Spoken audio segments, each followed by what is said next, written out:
Well, Australia's rebound from the COVID recession of 2020 is being described as red hot today after April job numbers showed that the end of JobKeeper did not throw the economy off a cliff, as many feared.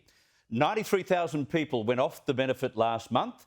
Job ads were at record highs, and the savings have given next week's budget a $100 billion boost. To crunch all of this down for us, I'm joined now by News Corp finance writer Anthony Keane. Anthony, thank you very much for your time. Thanks. Hi, Chris. So can we confidently say that Australia has dodged the cliff? It certainly looks that way, doesn't it? I was reporting on JobKeeper right up until it was switched off on the 28th of March, and look, the messages we were getting then was that at least 100,000 people were likely to join the jobless queue, not go in reverse by a similar number. So it's been very impressive looking at that, and also looking at those latest unemployment figures. I think it was 5.6%. Treasury had recently sort of forecast only a few months back, it was supposed to be 7.5%. So we're certainly kicking a lot of goals on the economic front. Without doubt. So 90,000 came off welfare during that period, which is remarkable. But the psychology of all of this, does that mean the jobs were waiting for them and waiting for them to get off the welfare before they took them? Or how does it work? Yeah, I think it could have been. There was I'd heard a lot of talk during those sort of the first few months of this year that there were employers looking for workers, but having that safety net, having those extra payments, whether it was the expanded job seeker or the JobKeeper, it's a lot easier to sit at home and not do too much than work if you have got that choice. But now that choice has been taken away. I think you're right. I think that there were jobs waiting for these people, and that's what these numbers seem to suggest. Yeah, they sure do. So we can say that the timing was perfect for the Treasurer, the Prime Minister and the government. Can we give them credit?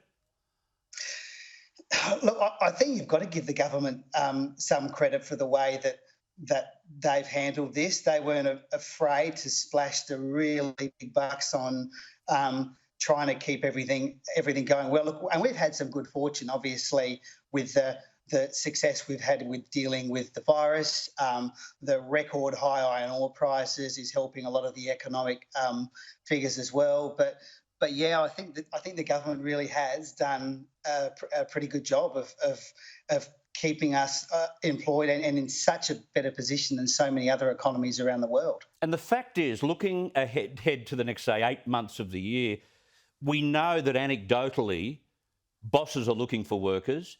We look at the job ads, they've never been higher. It's just extraordinary. We've got to somehow fill the jobs to get the economy moving, don't we? Yeah, that's exactly right. And one of the things we're hearing is we don't have the international, or a lot of international sort of backpackers and workers coming in to fill in some of those jobs that they have done in the past. So it's a bit like we might not have the international tourists coming in, but Aussies have traditionally spent more travelling overseas than the tourists have spent visiting us. So that money that we've saved by not heading offshore, we're spending that here. And I think it's a similar thing with jobs as well, that the jobs are there for the people, but we've just got to,